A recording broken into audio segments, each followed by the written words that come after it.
Hi, this is Patricia with RightTimes.org and Unscripted in No Direction. And I want to thank everybody who came out to the South Georgia Literacy Festival last weekend and braved Hurricane Irma, which was quite an adventure for a whole lot of people. And I hope everybody in Florida is getting back to normal. Things are going well there, and everybody's getting their lights back on. Here in Valdosta, we had some similar problems, not near the devastation, of course. We were at tropical storm level. So we had a lot of downed trees and limbs and a lot of people without power. I'm hoping everybody in Valdosta is almost back to normal as well. And I want to remind people that righttimesbooks.org is now open for vendor applications. So if you've written a hardcover or paperback book, you're more than welcome to go and fill out the vendor application to become a vendor on the site. And you please read the terms of service quite well. And also the FAQ, read that. Make sure you understand those terms of service once you do that application.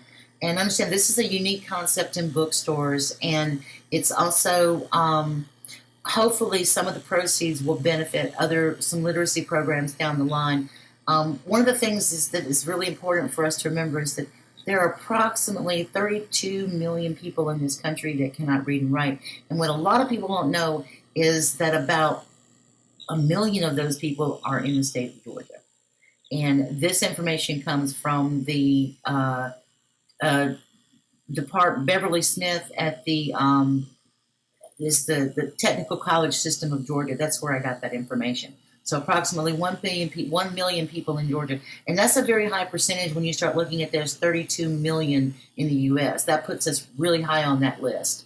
And so we need to really focus on this as a society and as a town, as a county, as a city. I mean, because why don't we have so many people in our own town? And 10% is the population of Valdosta who cannot read and write. I have experienced firsthand being at the Department of Labor on a couple of occasions when I've had individuals walk up to me and ask me to help them fill out job applications. And for me personally, this is unacceptable. This is something that should be just common. Everybody has the right to be able to read and write. And it is so unfair when someone has to humiliate themselves and walk up to a perfect stranger and ask them how to fill out a job application or to help them write the words.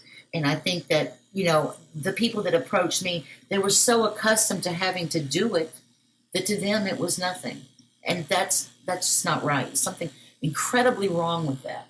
And I hope that everybody will take that to heart and know that organizations that do give proceeds to literacy groups are doing something very special.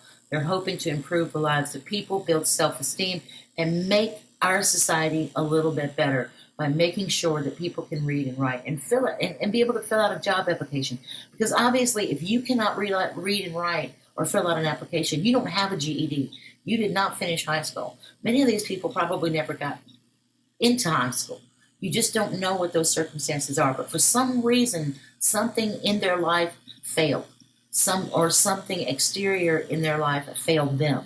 And so this is something that we have to take very seriously. And I hope everybody will remember that literacy is important and that there are too many people in this country who just don't have the skills that they need to succeed in the world we live in. Thanks a lot, and y'all have a great week. Bye-bye.